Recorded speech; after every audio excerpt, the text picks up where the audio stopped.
सदाशिवसमारम्भां शङ्कराचार्यमध्यमाम् अस्मदाचार्यपर्यन्तां वन्दे गुरुपरम्पराम्.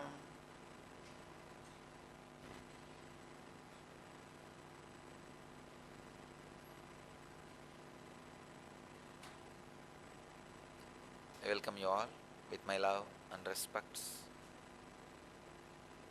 Today's 100th Sutra of Patanjali's Yoga Sutras. In second chapter, 49th verse.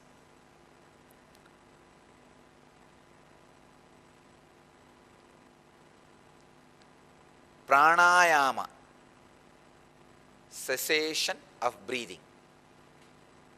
Please understand, I am not translating pranayama as control of breathing.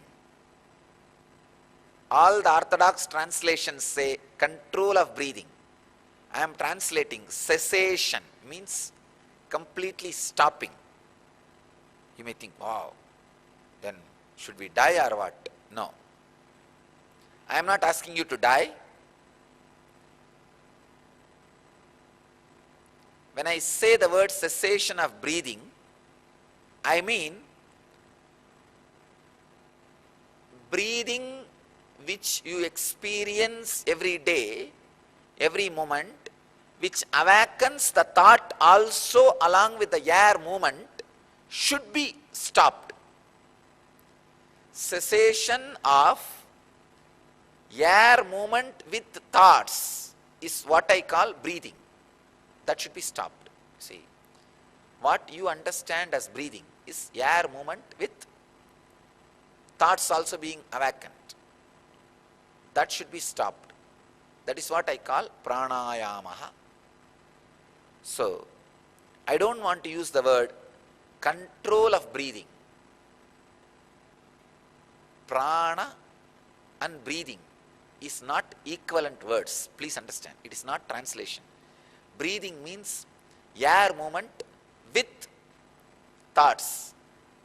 Prana means air movement without thoughts. So cessation of breathing is what I call pranayama. Cessation of air movement with thoughts is what I call pranayama. Only air movements, no thoughts, is what I call pranayama. So, let me enter into the sutra, what Patanjali describes. Let's understand. In the sutra, he just introduces the pranayama. Tasmin sati swasa prasvasayo gati vicheda pranayamaha.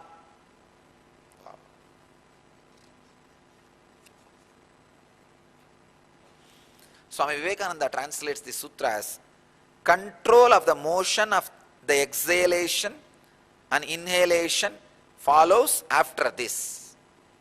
Swami Prabhavananda translates as after mastering posture, one must practice the prana by practice control of the pranayama by stopping the motions of inhalation and exhalation.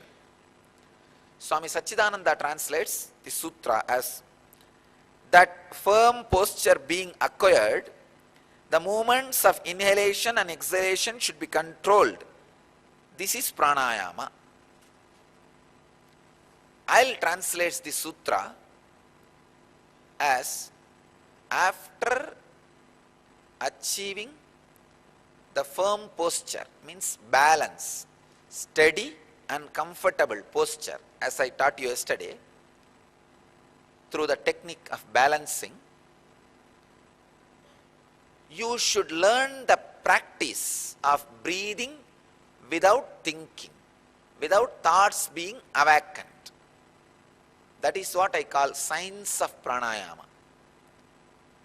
Please understand, along with the air movement, if the thoughts are also awakened, you are not inhaling pure prana. The life energy, please understand these few things. Air is not life energy. There is a subtle energy goes inside along with air. That is what is called prana. Air is like a lorry, and prana is the object goes inside the lorry. Like how lorry comes here and unloads what we bought, the objects, and goes back. Same way, the life energy is carried by the air, it goes inside, and the life energy gets unloaded into the body, stays inside, and lorry comes out, means the air comes out. If there is more thought, less life energy will go inside. If there is less thought, more life energy will go inside. If lorry itself is too heavy and only less products can come inside, then what is the use? Lorry should be less weight and more products should come through the lorry. Otherwise, like our story of we buying vegetables, only lorries and lorries and lorries will come. In each lorry, 2 potato, 1 brinjal will come. If I ask what happened, why only lorries are coming, no vegetables, no Swamiji, we paid only for lorries. We forgot to pay for vegetables. So almost all of us are doing the same thing.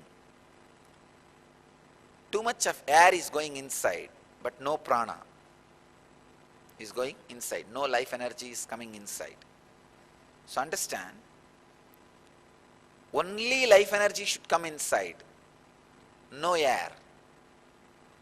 Only life energy, no air is the ideal situation. We are supposed to be having no thought but only breathing. So we are supposed to now learn the science of breathing without thinking. Please understand. Let me translate this sutra. Tasmin satishwasa prasvashayoho gativicheta pranayamaha. After mastering steady, comfortable posture, asana, through the balance technique which I taught you yesterday, now you should learn the science of exhaling and inhaling without thoughts. That is what is exactly pranayamaha. It is not just controlling the exhalation and inhalation. It is controlling the exhalation and inhalation without thoughts. That is what I call cessation of breathing. Cessation of breathing is pranayamaha.